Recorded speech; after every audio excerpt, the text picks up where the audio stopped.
too long.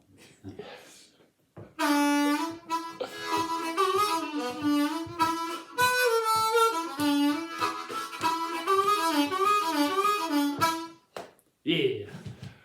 Ken, I'm here with Ken Nicol, I'm here with Les Hilton. We've just recorded a couple of Ken songs, blues songs, absolutely superb. I really loved them.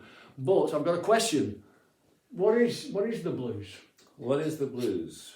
Yes, I've asked myself that many times in my life. And you know the answer I came up with? Yes. I don't know. I've got no idea. Well, I know there are certain formats. Yes. Certain time signatures.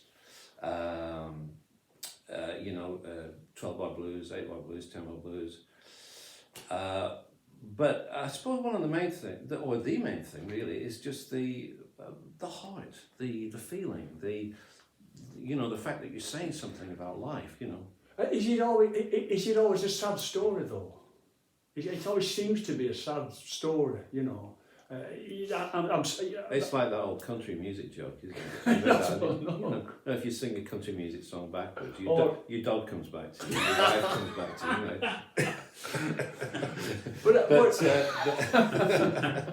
you. Well, I don't. I think maybe in its raw original form, I suppose that they are stories that are pretty unfortunate, aren't they? People experienced real hardship. Back in those days when those original blues singers started. So letting it out is a sort of is a sort of remedy but not a remedy, but a help you get through the bad times. A bit like therapy. It's yeah. Well, I think it must be. It must be. I mean, I find playing and singing that does that for me. Sometimes you're having a bit of a dodgy time, bad day, something like that. Pick the guitar, sing a bit. You get it out. It comes out. You're expressing something, and that's kind of an important thing in life. Because it's like, I mean, sometimes you don't feel like talking to anybody else, but you can sort of talk to the higher spirit out there. I don't know. What about you? I know you're a blues harmonica lunatic, but what does it mean to you? It's just that I love the sound of the music. Stories that they sing in the songs, really I can't relate to because it's not part of my culture. I mean, I can sort of listen to it, but I'm more for the musical side of it. Really, I like the rhythm of it. I like the instrumentation, the slide guitars. I like the harmonica sounds, and there's a lot of blues music. I mean, Chuck Berry, that's blues, isn't it? But it's sort of you can dance that. I like stuff you can tap your foot to. Yeah. So blues songs and stories from a long time ago is great. It's part of musical history, but it's the feel of the music. The feel. I noticed when you did both of the songs you did actually, I felt they had a sort of jazzy feel to them. They weren't simple, they weren't 3-chord songs.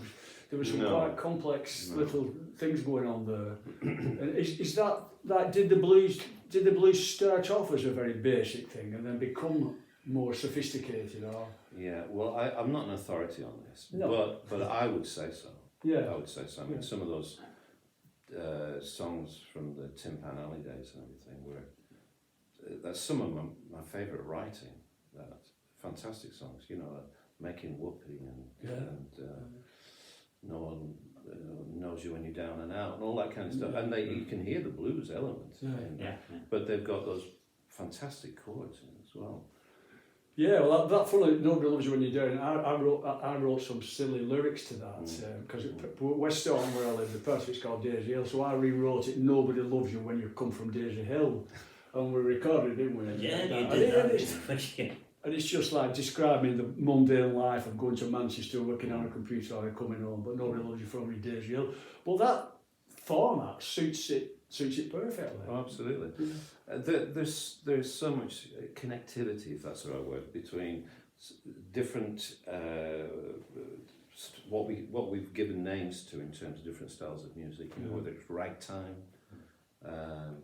you know, jazz, R&B, Rock and roll, yeah. rock and roll, and you can, you know, it's all all these things aren't really that separate. No, no. Why do you think the harmonica became prevalent in blues? What? I think because it was probably a cheap instrument at the time. You know, I mean, people. It was born out of poverty, really, wasn't it? Blues music. Yeah. I mean, they used to tie a string to a wire string to a door and beat on it. They used to make things out of cigar boxes. I still play cigar boxes. Yeah. And harmonicas would have been cheap. Yes, they would have been. relatively. Until Little Walter recorded Duke, and then the price shot through the roof because he had a #1 record. I mean, I know you're not. I don't know if you're an expert on this or not, but back in when the blues started becoming known, what sort of guitars were they had then? Were they as good as the guitars today? Oh, I doubt it. But they still managed to get a good sound out of them, didn't they? Well, that's a matter of opinion. Well, It's actually. a matter of opinion. I mean, some of those early recordings, they're pretty rough. When I've heard Lead Belly play Yeah. that 12 string, it does a bit rough, They're pretty rough. I mean, that sort of raw element is, of course, is what we identify with that genre. Back to the attraction, yeah. And why we like to hear it as well. Yeah. So what do you think about? I associate. Well, it's not an association; it's a reality. The blues came from poor black men in the southern states of the USA. I'm pretty sure that's where it came from. So what is this about? Normal sort of not poor but ordinary white people in England recording blues, people like Eric Clapton. You know, is he a legitimate blues person? Is it okay for him to play the blues? Is he allowed to play the blues? I think so. Absolutely, absolutely. The thing is that the genre was there, and it, in a way, it was a platform for people like Clapton and Jeff Beck and Peter Green. And Peter Green to me was one of the greats, you know. And so it was completely legitimate. It was fine. It was great. They were doing things that those early people didn't do. Those early people were doing things that maybe, you know, guys like Peter Green didn't do. But they were fed with something. You know, the essence of the blues was something they could take and do something. Right. Take it further. Yeah. So I mean, do you think that the cheap, you know, the basic? But do you think the sort of British invasion? I don't know if white Americans were doing it as well at the same time as Clapton and the people you just said. I don't know if that. I don't think they were. I don't think No, in it was America. English. I think it was the British people, the British bands, like the Stones and things. The thing is, you had the Chicago blues. You had the Chicago blues, and in a way, I suppose I've always seen those people like Freddie King and B.B. King and Albert King. God knows why they Kings. But they were kind of the interim in a way, weren't they, between the very, very early stuff. Early stuff, yeah. And the days of Clapton and everything. But I mean, Freddie King, I've seen him live. He was fantastic, powerful performer. You know. Playing electric guitar. Oh yeah. Yeah. But they were showmen as well. You see. Yeah. They were big, larger than life people on stage. Yeah. Yeah. I heard a story about Liverpool and the because obviously it was a massive port. It was one of the biggest ports in the world. Sailors coming in to Liverpool, and then it later on in the 60s, on the 50s or 60s, bringing American records with them. That you know, it's not like in those days there was no internet or any catalogues where you could go and buy a blues record. You get a sailor bringing blues records and into a port, and it will become a sort of cult following the blues. I mean, when did you get involved in? Blues it was the harmonica that got me involved. It was listening to, it was the Old Grey Whistle Test, you know, the TV show Bob Hamrick's, and it used to kick off with that little Charlie McCoy tune called Stone Fox Chase, and I always wanted to play the harmonica. My granddad used to play the harmonica, but he used to play it with his nose. And then he kindly donated it to me. He said, "You can have this." And I was like, I don't want it. It's a bit like, you know. But I'd seen the Old Grey Whistle Test, and that sound, it was something, and I just had to It's chase amazing that sound, sound, you a know. little thing like that. Yeah. But I was thinking about, you know, for the channel and that. What is there just? I know you said about Chicago and that, but is there just a basic format of the blues? I always thought the blues was just 3 chords. Well, a lot of it is. A lot of E, it is 3 A, chords. B set. That's I mean, I mentioned earlier, you know, I was listening to John Lee Hooker when I was like 14 or 15 years old, and I don't even know if there were 3 chords in a lot of his songs. What was that? Boom, boom. Dimples, you got Dimples. Dimple, boom, yeah, boom. yeah. Yeah, that's right. It's pretty It's much like one it's chord. one chord all the Yeah, way yeah, through. yeah, absolutely. Yeah. But then, of And his course, foot tapping away. yeah. Then you got your 12-bar blues, and it's usually, you know, your 3-chord trick, your A, D, and E, or E, A, and B, or whatever. Oh, go on. So I know you might say nothing to you, but to people who are watching this, can you just play this 12-bar blues? Yeah. Well, also, you know, time signatures as well. The 12/8, I think that's the time signature, is a very common one, and the Key to the Highway, that was in 12/8. So it's basically like it's almost like a bar of 4 beats, but split into 4 triplets. You know. Right. So Yeah. 1, 2, 3, 1, 2, 3, 1, 2, 3.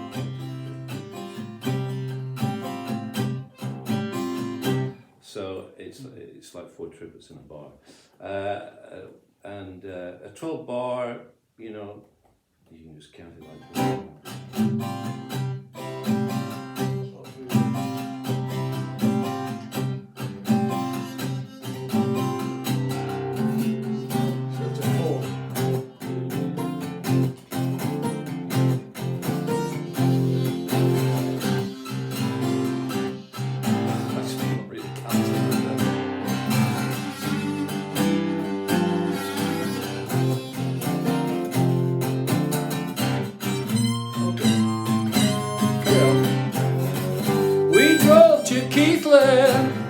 In the early morning mist, we walk.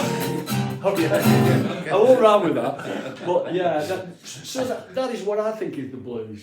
That with a guitar, 12 bars with harmonica.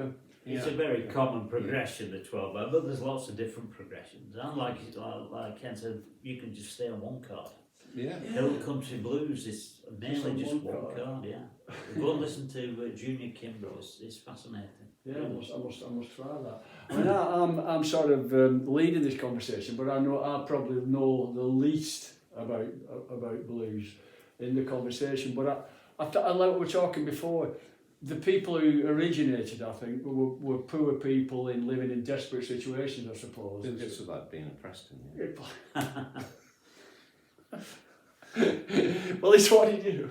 He didn't know how to sing the blues till he moved to Preston.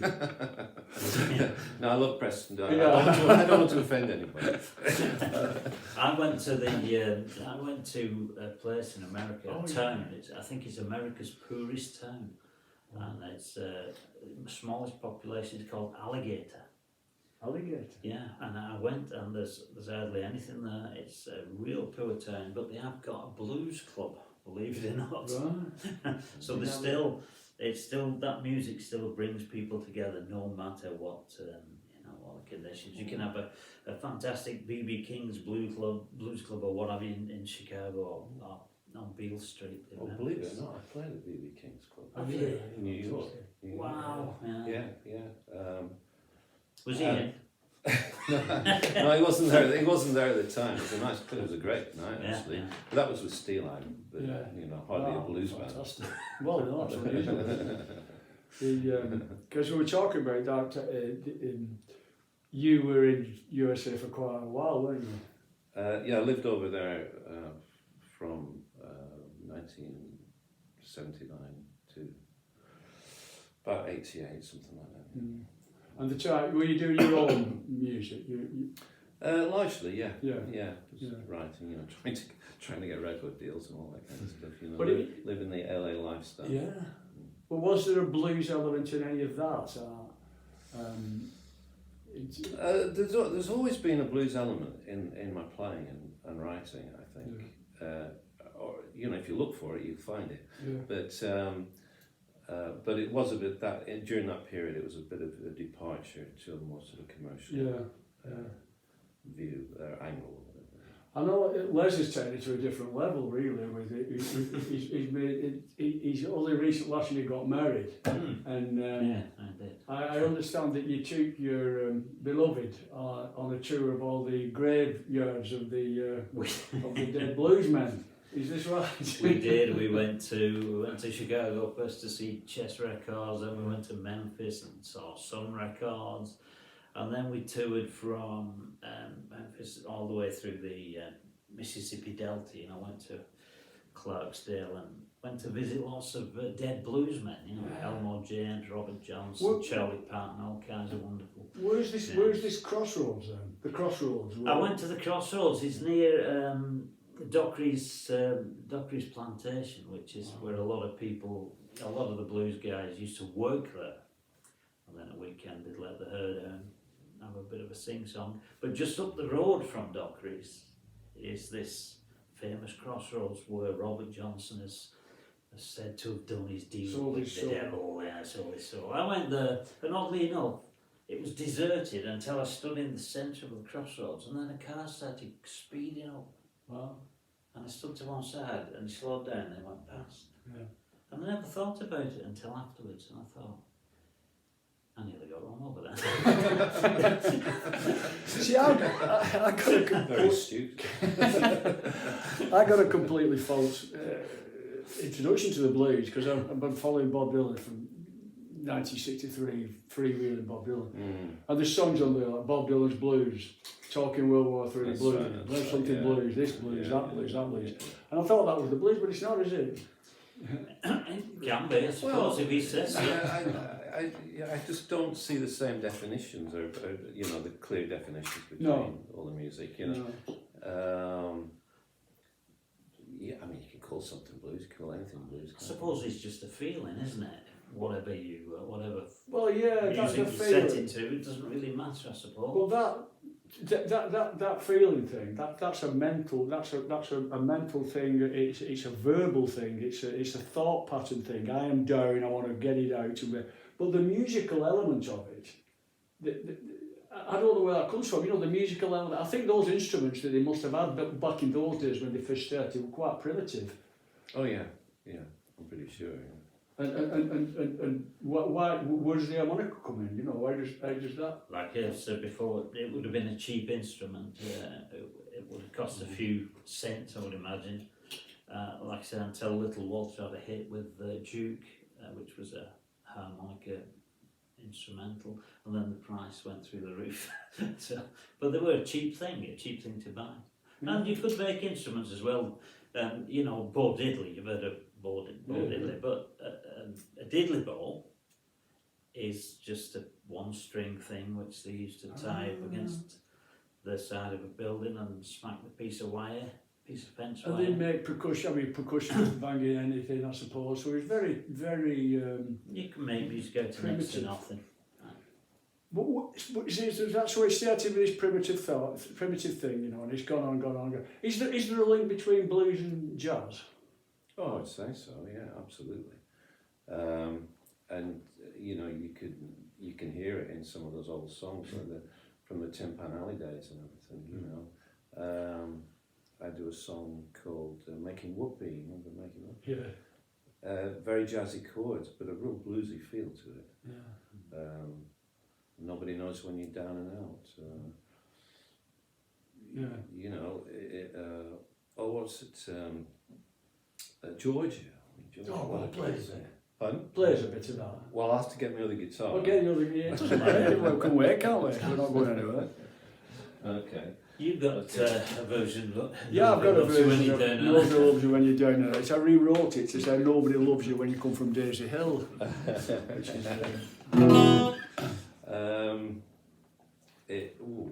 I've Okay, it's, you know, it's got one. I think they're called overtures, aren't they? That they used to put in Oh right, yeah. before the main body of a song. Yes, yes. Is that what it And was with called? Georgia, you may not have heard it before. Melodies bring melodies that linger in my heart. Makes me think of Georgia. Why did we ever part? Georgia, Georgia, the whole day through, just that old sweet song keeps Georgia on my mind.